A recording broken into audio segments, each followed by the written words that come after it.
ইট হয়ে যাবে। একবার আলহামদুলিল্লাহ বলার সাথে সাথে একটা রূপার ইট হয়ে যাবে। আর একবার আল্লাহ আকবার বলার দ্বারা মেশকু কস্তুরি দ্বারা মশলা হয়ে আমার জন্য এক্সট্রা বালাখানা, বোনাস বালাখানা তৈরি হবে। সুবহানাল্লাহ। আর এরকম ভাবে একবার সুবহানাল্লাহ বলার দ্বারা জান্নাতের মধ্যে একটা গাছ হবে। এত বড় গাছ হবে যে ওই গাছের ছায়া 500 বছর যদি ঘোরা দৌড়ায় তাও শেষ হবে না।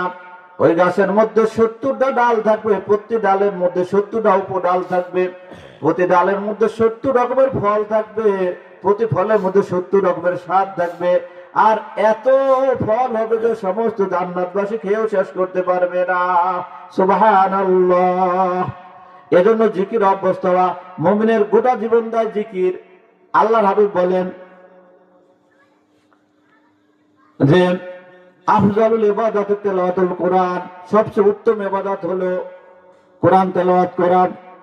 আর এরকম আছে আফজালুল জিকির লা ইলাহা ইল্লাল্লাহ, উত্তম জিকির হলো লা ইলাহা ইল্লাল্লাহ। আবার আল্লাহর হাবিব বলেন, আল্লাহ রাব্বুল আলামিন আলা ওয়ালা জিকরুল্লাহ আকবার, সবচেয়ে বড় জিকির হলো নামাজ। সবচেয়ে বড় জিকির কি? নামাজ। কেন সবচেয়ে বড় জিকির? কারণ হলো নামাজই হলো ঈমানের পরে মৌলিক ইবাদত।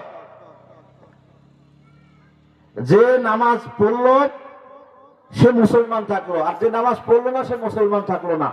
কারণ ফরকুল মুসলিমি অল কাফের তরকুস সালাহ, মুসলমান আর কাফেরের মধ্যে পার্থক্য হলো নামাজ পড়া এবং না পড়া। কথা বুঝছি তো?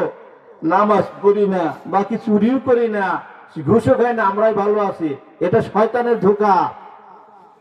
বরং নামাজি ঘুষখোর ভালো, বেনামাজি ঘুষ না খাওয়া লাগছে। কেন? কারণ হলো নামাজি নামাজ পড়তে পড়তে একসময় নামাজের কারণেই সে গুনাহ থেকে বাঁচতে পারবে।